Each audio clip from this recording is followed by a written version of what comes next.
Hey everybody, welcome to What's Going On with Adam Messer, and who you gonna call? Ghostbusters.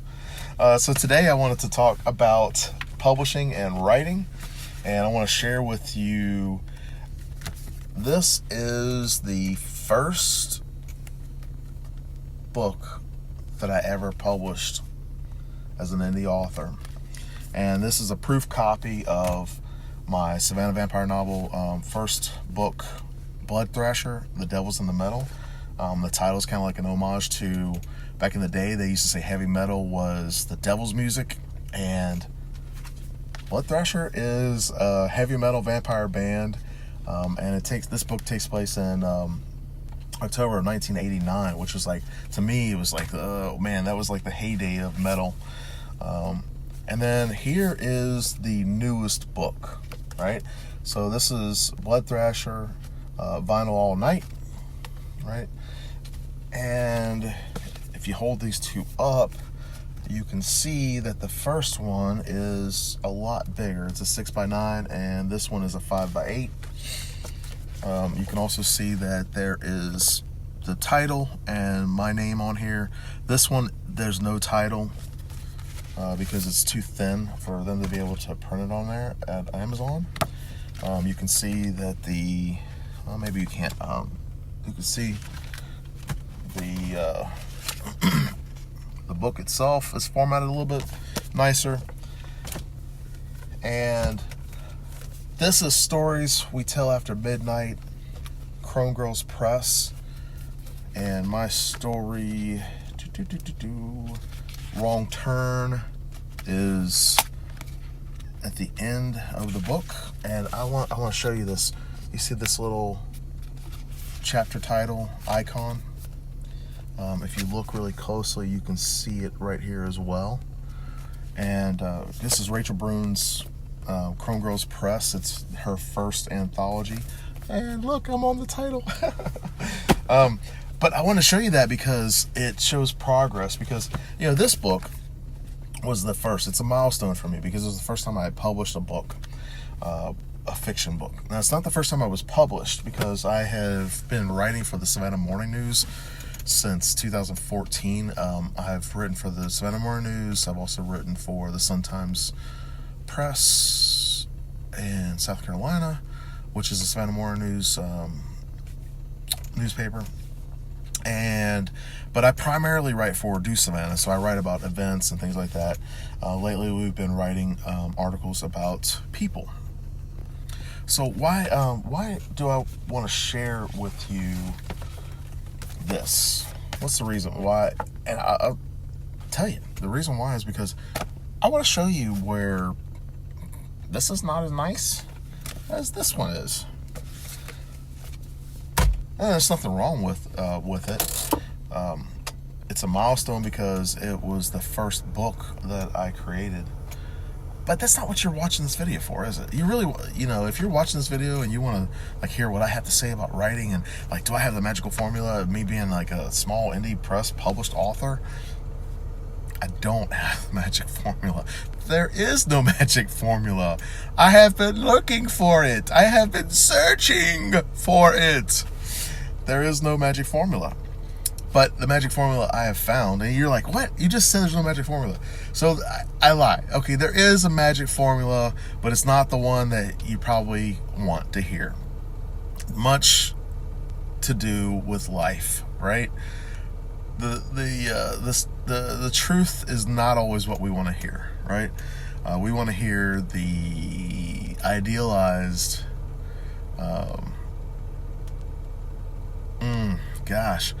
we want to hear the glory. We want to hear the success, right?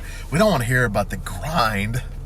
We don't want to hear about the blood, sweat, and tears, right? We just want to see, wow, this is how it could be if I did, if I had this or whatever. Yeah, I know, right? I'm thinking to myself wow, because we all want that, end game result, right? The difference that I found with the magic formula is the grind is the magic formula. That is the magic formula. The grind, everybody. I don't care what it is in your life. It is the grind that gets stuff done. The work, taking action. And then the other little part that separates people that I've noticed, continual improvement. Might be just small daily improvement, but it's continual improvement. And it's also, taking the chance to make a change, taking the chance to do those things that other people are not willing to do. And it's not a comparison, okay? I'm not comparing myself to anybody else, because the only person I can compare myself to is me yesterday, right? But I can also look at other people and model their success. I can look at other people and avoid their failures. Now, I've seen people like, well, if I did this and I did that, I could do this and I could do that. Good.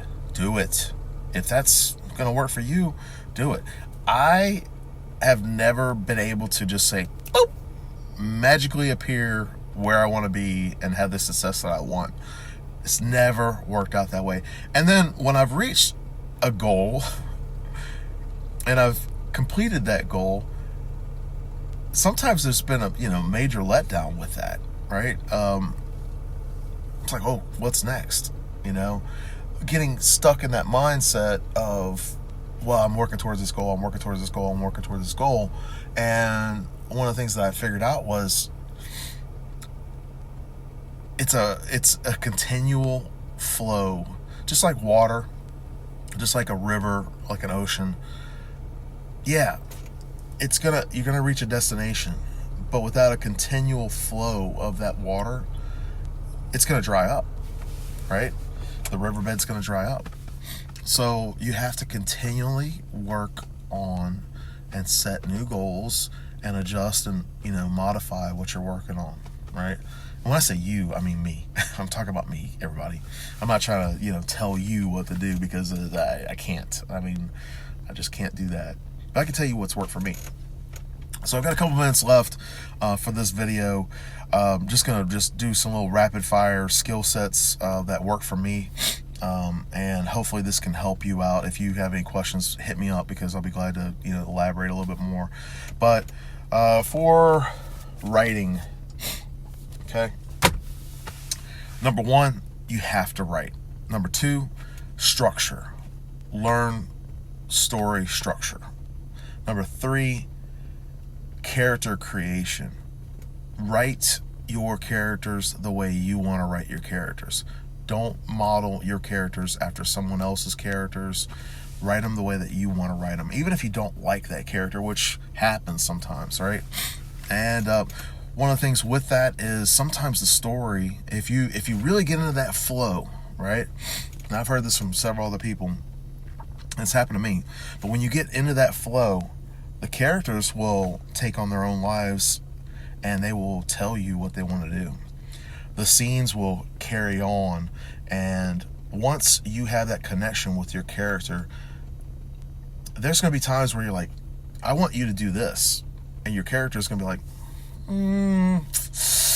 yeah, about that, and they're not going to want to do it, right? There's going to be other times where you are going to be like, why did you do that? And I think it's a relationship that you have when you are building your world and your characters. The next thing is finish the book, edit the book the best way that you can. If you're an indie and you can't afford to hire an editor, ask some people that you trust to read it and maybe check out some stuff, see what they think, and maybe they'll help you catch some of the errors that you can't see. Publish the book, create the best cover that you can. You can go on to Adobe Spark, and they have an ebook cover creator. Through that, you can see the improvement there. Last but not least, do the work. Connect with other people that are doing the same kind of thing that you are, And, keep a positive mindset. Keep doing the work. And if there's anything I can do to help you, let me know. I hope you have a great day, and bye-bye.